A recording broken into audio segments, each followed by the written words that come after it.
नमस्कार सभी को। स्वागत है मेरे YouTube क्लासेस में।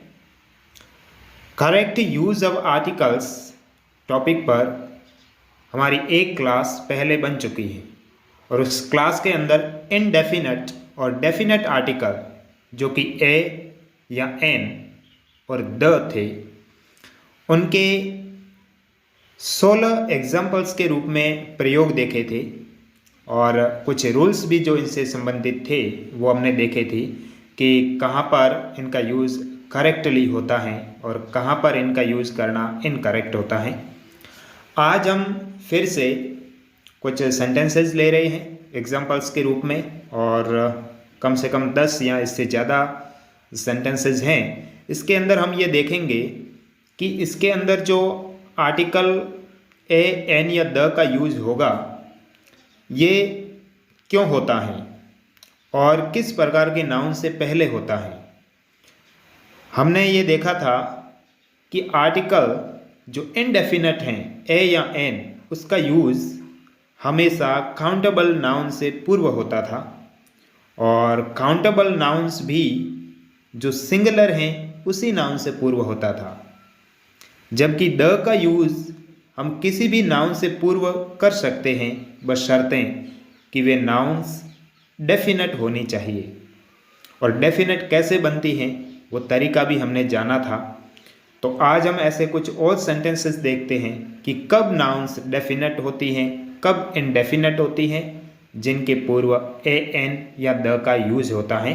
कुछ ऐसे अनकाउंटेबल नाउन्स को भी हम देखेंगे, एब्स्ट्रैक्ट नाउन्स को भी देखेंगे कि उनसे पूर्व क्या इनडेफिनेट या डेफिनेट आर्टिकल का यूज हो सकता है या नहीं, क्योंकि जनरली जो एब्स्ट्रैक्ट नाउन और मटेरियल नाउन है उनसे पूर्व किसी आर्टिकल का यूज़ नहीं होता, परंतु जब उनको क्वालिफाई कर दिया जाता है, उनकी कोई विशेषता बता दी जाती है या फिर उनके बारे में कुछ और जानकारी दी जाती है, तब वह कैसे डेफिनेट बन जाती हैं और कब इनडेफिनेट बन जाती हैं, जिससे कि उसके पूर्व इन आर्टिकल का यूज होता है। तो सबसे पहले हमारा जो सेंटेंस है वो सेंटेंस है ही अर्न्स 100 रुपीज़ आवर। इसके अंदर आप देखोगे कि हमारी जो नाउन है जिससे पूर्व खाली जगह दी हुई है वो नाउन है आवर, और आवर काउंटेबल नाउन है और यहाँ पर सिंगुलर भी है, तो इसके पूर्व ए एन का यूज हो सकता है। तो यहाँ पे किसका यूज होगा? एन का यूज होगा, क्योंकि इसके अंदर जो एच है वो साइलेंट है और इसमें जो फर्स्ट लेटर की साउंड आ रही है वो वावल की आ रही है और वावल की साउंड आने पर एन का यूज होता है, ना कि ए का। लेकिन इसके अंदर ये जो एन है, इससे जब हम हिंदी अर्थ निकालते इस पूरे सेंटेंस का, तो अर्थ क्या निकलता है? ही अर्न्स, वह कमाता है 100 रुपीज़ यानी कि 100 रुपये। आवर का मतलब है घंटे में, इसका मतलब ये है कि पर घंटे वो इतना कमाता है। तो जब भी पर के रूप में एक मेजरमेंट हमको देखना हो, समय, नाप, तोल या दर, इनके रूप में, तब उस पर के स्थान पर ए या एन का यूज होता है ये कहने के लिए कि एक घंटे में कितना कमाता है या एक मीटर में कितना होता है, एक किलो में कितना होता है, ये कहने के लिए वहाँ पर के स्थान पर जिस आर्टिकल का यूज होता है वो इनडेफिनेट आर्टिकल का यूज होता है, ए या एन का, जो हमें उसकी संख्या केवल सिंगुलर यानी कि 1 बताता है। नेक्स्ट हमारा सेंटेंस है grapes are sold by kilo. अब इसमें देखो, ये भी सेंटेंस वैसा ही है, लेकिन इसमें ये लिखा है कि जो ग्रेप्स है वो सोल्ड यानी बेचे जाते हैं, और किस तरीके से बेचे जाते हैं, तो किलो के हिसाब से बेचे जाते हैं।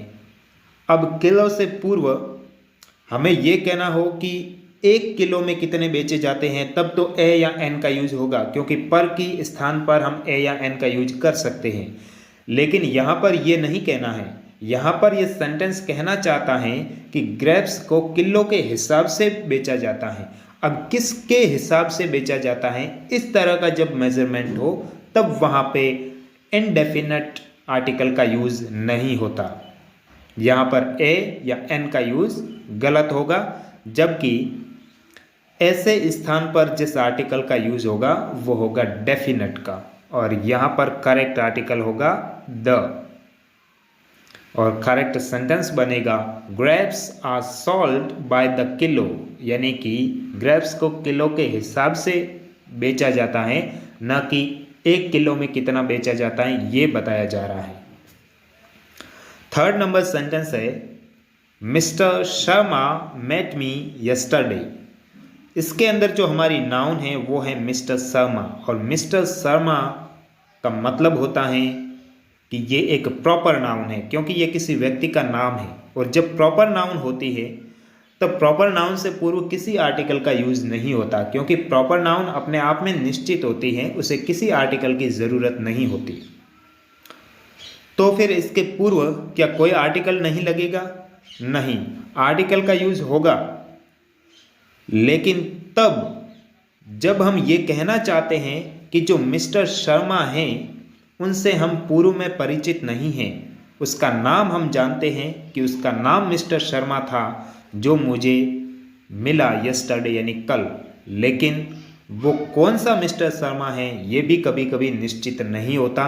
ऐसी स्थिति में ये नाउन अनिश्चित बन जाती हैं, और अनिश्चित बनती हैं तब इनडेफिनेट आर्टिकल का यूज होता है, और इनडेफिनेट आर्टिकल है ए या एन। तो इसकी फर्स्ट लेटर की साउंड क्या आ रही है? वो आ रही है एम, मिस्टर, और मिस्टर में म आ रहा है, यानी कि कॉन्सोनेंट साउंड है, इसीलिए इसके पूर्व जिस आर्टिकल का यूज होगा वो है ए, और करेक्ट सेंटेंस बनेगा अब mister Sharma met me yesterday. अब हम ये कैसे पता करें कि इसके अंदर जो मिस्टर शर्मा ये प्रॉपर नाउन है, ये प्रॉपर नाउन निश्चित नहीं है। तो जब भी इस प्रकार का सेंटेंस आपको मिले जिसमें उस व्यक्ति के बारे में अधिक जानकारी नहीं दी गई हो, तब वहाँ ये समझ लेना चाहिए कि वह नाउन इनडेफिनेट है। नेक्स्ट हमारा सेंटेंस है हिज फादर गैव मी, उसके पिता ने गैव हिम उसको दी गुड एजुकेशन, यानी शिक्षा, अच्छी शिक्षा दी। अब अच्छी शिक्षा से पूर्व पहले हम देख लेते हैं इसमें नाउन कौन सी है, क्योंकि गुड एडजेक्टिव है और एडजेक्टिव के पूर्व भी आर्टिकल का यूज हो सकता है, ये हमने पिछले वीडियो में जाना था, जबकि उसके पीछे नाउन होनी चाहिए, और इसके भी पीछे नाउन है और वो है एजुकेशन। लेकिन एजुकेशन जो नाउन है वो अबस्ट्रैक्ट है, और अबस्ट्रैक्ट नाउन से पूर्व किसी आर्टिकल का यूज नहीं होता, ये रूल है। जबकि एक रूल ये भी है कि जब उस अबस्ट्रैक्ट नाउन को क्वालिफाई कर दिया जाए तब उसके पूर्व आर्टिकल का यूज हो सकता है, लेकिन किसका? डेफिनेट या इनडेफिनेट का। तो ऐसी अबस्ट्रैक्ट नाउन जिनको क्वालिफाई कर दिया गया है, अब इस एजुकेशन को क्वालिफाई कर दिया, कैसी शिक्षा? अच्छी शिक्षा।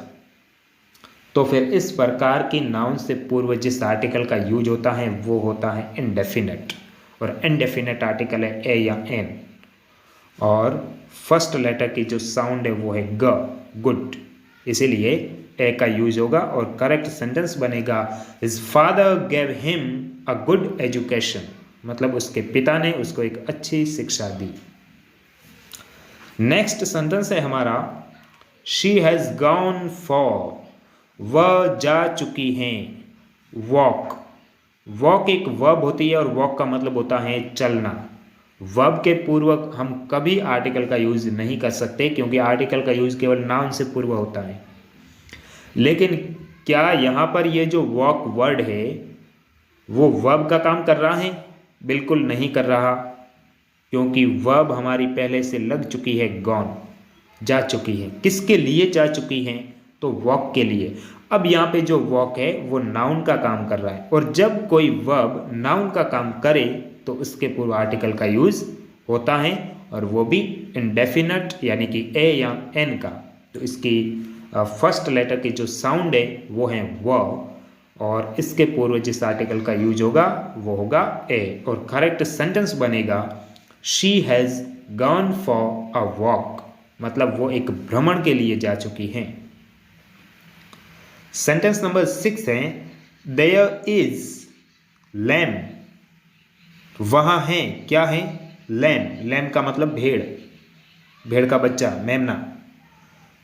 तो लैम तो नाउन है, इसके पूर्व वो लैम कोई भी हो सकती है, अनिश्चित है, तो इसके पूर्व ए या एन का यूज होगा, और संख्या में भी एक है, काउंटेबल भी है। तो फर्स्ट लेटर इसकी साउंड है ल, तो क्या आएगा ए, और करेक्ट सेंटेंस बनेगा देयर इज अ लैम, मतलब वहां पर एक मेमना है। लेकिन सेंटेंस नंबर 7 देखो, सेंटेंस नंबर 7 में लिखा है there is lamb in menu. इसमें हमारे लिए जो स्पेस है वो दो जगह है, एक तो लैम से पूर्व, एक मेनू से पूर्व। मेनू का मतलब होता है जो भोजन निश्चित होता है उसकी सूची। तो इसका मतलब मेनू तो निश्चित है, जब मेनू निश्चित है तो इसके पूर्व तो द का यूज होगा क्योंकि ये डेफिनेट है। लेकिन क्या मेनू के अंदर लैम हो सकता है, मेमना हो सकता है? बिल्कुल नहीं। किसी खाने के मेनू में लैम मेमना कैसे हो सकता है? लेकिन यहाँ पे लैम का मतलब मेमने से नहीं है बल्कि मेमने के मांस से है, मतलब कि उस भोजन के अंदर लैम का मांस भी है। तो यहाँ पर जो लैम काम कर रही है वो भोजन के रूप में काम कर रहा है, और भोजन के रूप में काम कर रहा है तो भोजन के लिए जितने भी वर्ड्स का यूज होता है उनके पूर्व किसी आर्टिकल का यूज नहीं होता, इसलिए इस आर्टिकल के पूर्व किसी आर्टिकल का यूज नहीं होगा, क्योंकि यहाँ लैम की बात नहीं की जा रही है, यहाँ पर लैम के मांस की बात की जा रही है, भोजन की बात की जा रही है, और भोजन की बात की जा रही है तो यहाँ पे जो नाउन है वो मटेरियल बन चुकी है, और जब मटेरियल नाउन होती है तो उसके पूर्व जब तक कि वह डेफिनेट ना हो तब तक उसके पूर्व किसी आर्टिकल का यूज नहीं होता। तो करेक्ट सेंटेंस होगा there is lamb in the menu, मतलब मेनू के अंदर लैम भी है, इसका मतलब लैम का मांस भी है। Sentence number 8 this window is made of, यानी ये जो विंडो है ये बनी हुई है ग्लास, और ग्लास का मतलब होता है कांच, शीशा। शीशा भी क्या है, मटेरियल नाउन है। जब मटेरियल नाउन है तो उसके पूर्व किसी आर्टिकल का यूज नहीं होगा जब तक कि वह डेफिनेट ना हो, और यहाँ डेफिनेट नहीं है, या कांच कोई भी हो सकता है, किसी भी कांच की वो विंडो है वो बनी हुई हो सकती है। तो करेक्ट सेंटेंस होगा this window is made of glass. लेकिन सेंटेंस नंबर 9 देखो, सेंटेंस नंबर 9 है गिव मी, मुझे दो, ग्लास ऑफ वाटर। अब क्या कांच का कोई पानी हो सकता है? नहीं। तो फिर क्या है, तो फिर अब यहाँ पे इस ग्लास का मतलब है कि यह ग्लास शीशे के रूप में नहीं है बल्कि शीशे के बनाए हुए बर्तन के रूप में है। अब यहाँ पे जो ग्लास काम कर रहा है वो नाउन, ऐसे नाउन कॉमन नाउन बन गई है। यहाँ पर मटेरियल नाउन थी, यहाँ पर कॉमन नाउन है, और ग्लास का मतलब है यहाँ पे उस कांच से बना हुआ बर्तन, यानी कि जैसे हम इसको हिंदी में गिलास कहते हैं। तो एक गिलास पानी मांग रहा है, इसीलिए गिव मी, मुझे दो, ग्लास ऑफ वाटर, यानी एक गिलास पानी। और एक के लिए हम जिस आर्टिकल का यूज होता है वो ए या एन का होता है क्योंकि ये काउंटेबल है, और ग आ रहा है फर्स्ट लेटर, साउंड ग की आ रही है तो आर्टिकल ए लगेगा, और करेक्ट सेंटेंस बनेगा give me a glass of water, यानी मुझे एक गिलास पानी दो। तो यहाँ पर ए जो है वो संख्या बता रहा है उस गिलास के पानी की। Sentence number 10 mother in her is dead. देखो सेंटेंस क्या है, मदर, मदर यानी माँ, और माँ तो कोई भी हो सकती है। यहाँ पर कॉमन नाउन है, और कॉमन नाउन है तो इसके पूर्व किसी भी आर्टिकल का यूज हो सकता है। अगर निश्चित है तो द का, और अनिश्चित है तो ए या एन का। लेकिन सेंटेंस क्या कह रहा है? सेंटेंस कह रहा है मदर इन हर, यानी उसके अंदर की माँ इज डेड, यानी मरी हुई है। किसी के अंदर की माँ कैसे मर सकती है? तो यहाँ पे जो मदर है वो मदर कॉमन नाउन ना होकर के अबस्ट्रैक्ट नाउन है। अबस्ट्रैक्ट क्यों है? क्योंकि यहाँ पर किसी के अंदर किसी माँ की बात नहीं हो रही है, बल्कि किसी स्त्री के अंदर के जो गुण है, मातृत्व का गुण, उसकी बात हो रही है, किसी मेरिट की बात हो रही है।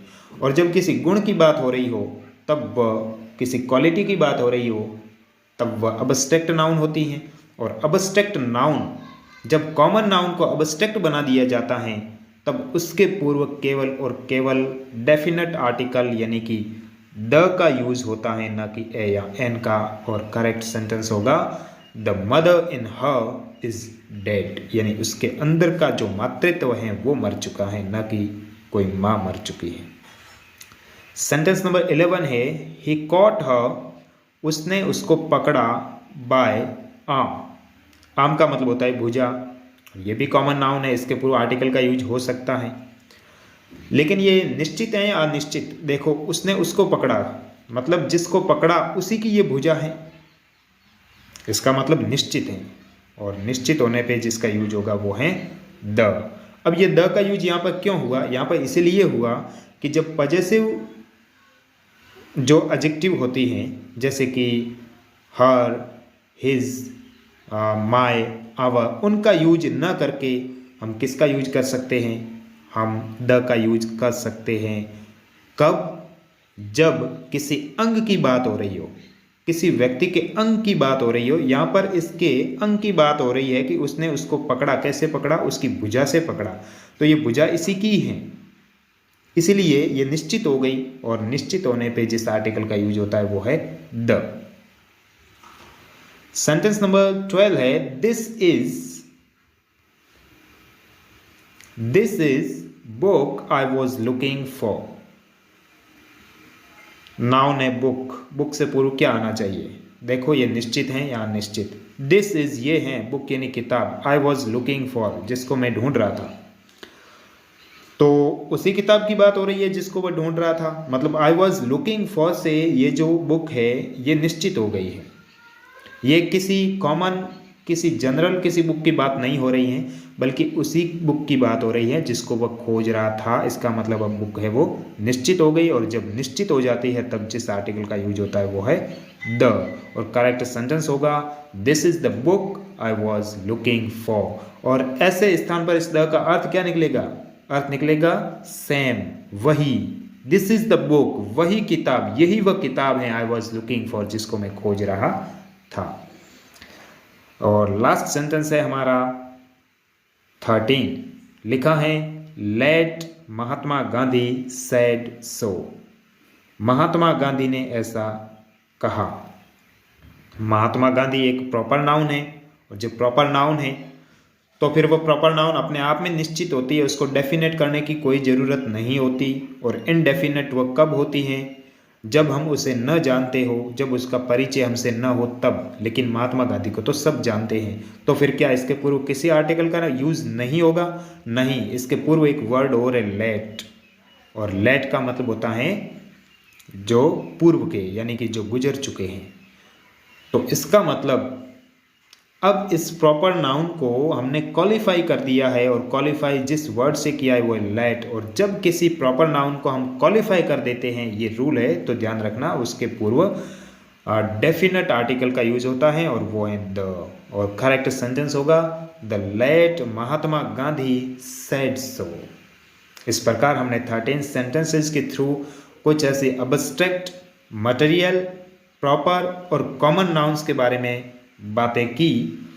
जो कॉमन नाउन्स कभी कभार कौन सी बन जाती हैं, और जब वह अलग बदल जाती हैं, यानी कि कभी अब्स्ट्रैक्ट बन जाती है, कभी मटेरियल बन जाती हैं, तब कब वह निश्चित हो जाती है, कब अनिश्चित हो जाती हैं, और उसके पूर्व किस आर्टिकल का यूज होता है, ये आपको बहुत अच्छी तरह से समझ में आया होगा। Thank you.